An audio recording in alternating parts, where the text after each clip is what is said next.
Ready, butters? Let me at it! It's time to take a look back at the most kooky, psychotic, wacky moments of South Park Stick of Truth. It's probably not a surprise, but I freaking love South Park. And Stick of Truth was a very polished RPG. So to celebrate the upcoming release of Fractured Butthole, December 6, 2016, I thought we'd take a look back at the top 6 psychotic South Park Stick of Truth moments. Just a heads up that there is a bit more animated violence, adult themes, and toilet humor in this one than my usual videos. But if you're okay with that, watch on. There you go, Al. Number 6. Being alien probed.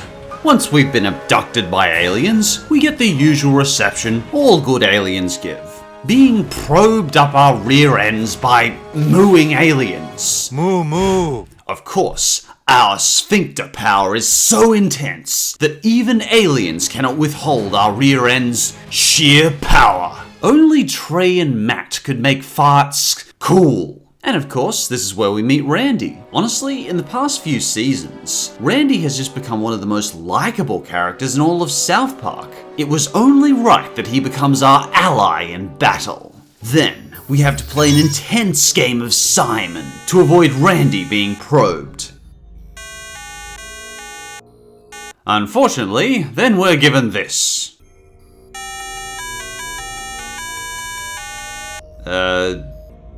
This one? This probing scene caused a lot of fuss internationally.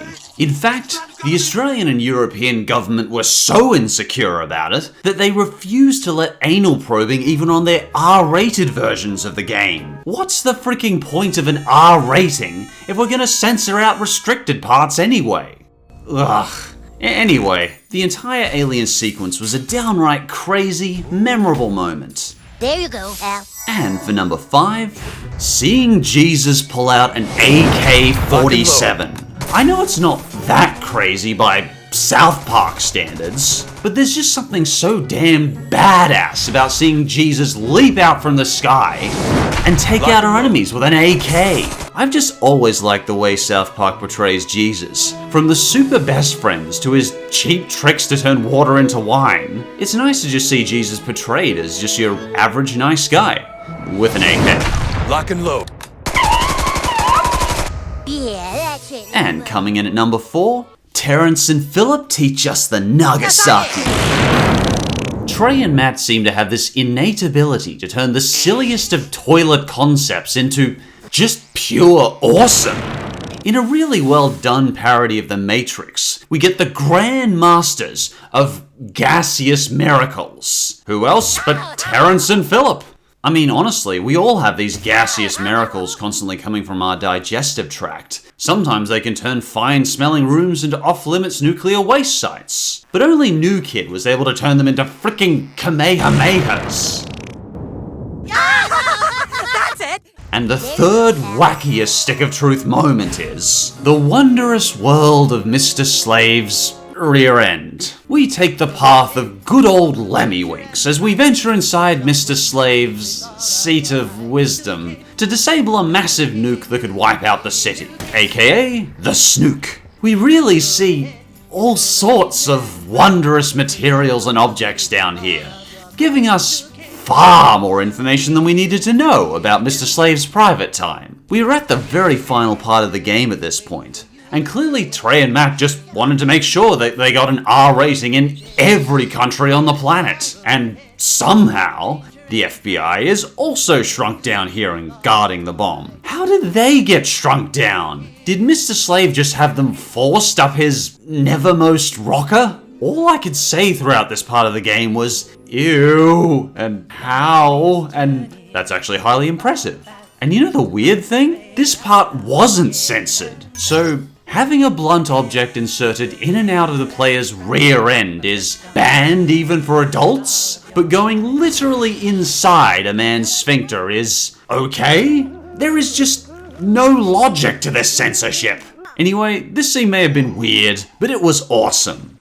And the second craziest Stick of Truth moment is the abortion clinic, and being attacked by a giant zombie Nazi fetus. Do I even need to say any more than that sentence? This moment is wrong in so many ways that it could just be studied and marveled. This gargantuan monstrosity of humankind is complemented by a giant anime-like umbilical cord. Yet, as horrifying as this is, it's still actually kinda cute. I never know with this thing whether to go, "Aww," or "Ah." The whole thing comes about while we're infiltrating an abortion clinic, as you do, and the abortion clinic is then invaded by the FBI. We are then forced to give an abortion to Randy, the man.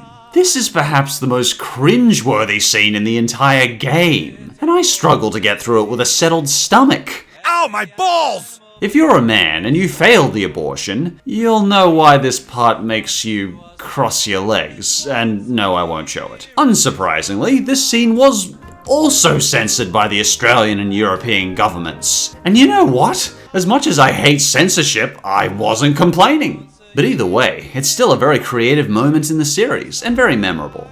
You go ahead. Might be a while before I can walk very well.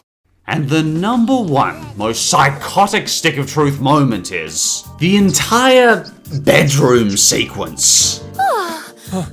Has there ever been a better advertisement for soundproofing than this scene? In one of the most awkward, weird moments, not just in the South Park game, but in South Park as a series, we traverse the walls of our house as we listen to our folks do the Pee Wee Herman dance. And when you're stuck in those walls for over an hour, all I can say is, wow. That takes determination, mental tenacity, and a downright athleticism to keep going for that long. And they're not just cuddling, they're going at it like freaking champs. Even if you rush through this sequence, they still perform like freaking Olympic gold medalists to keep going for this long. And we then have to avoid being crushed by the dad's gonads while fighting the gnomes on their beds, only eventually to pass out under a sack of gonad flesh. Yeah.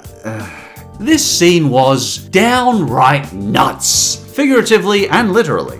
I don't know how the board meeting went down for this scene. Okay, you know that nightmare kids have where they walk in and their parents having sex? How about we make them listen to that for 20 minutes before getting on the bed with their parents? And again, the scene is awesome and well paced, but it is just the weirdest scene in the entire game. And that's saying something. Even if I don't enjoy all the new South Park episodes, Matt and Trey poured their heart and soul into this new game series, and I can't wait to see what awaits us in Fractured Butthole. Mysterion is among my favorite episodes, so I'm downright pumped. Did I miss a crazy moment? I don't think a top 20 list could fit all the crazy moments in this game. If you think so, feel free to leave your thoughts in the comments. And as always, thanks for watching, and I'll see you next time.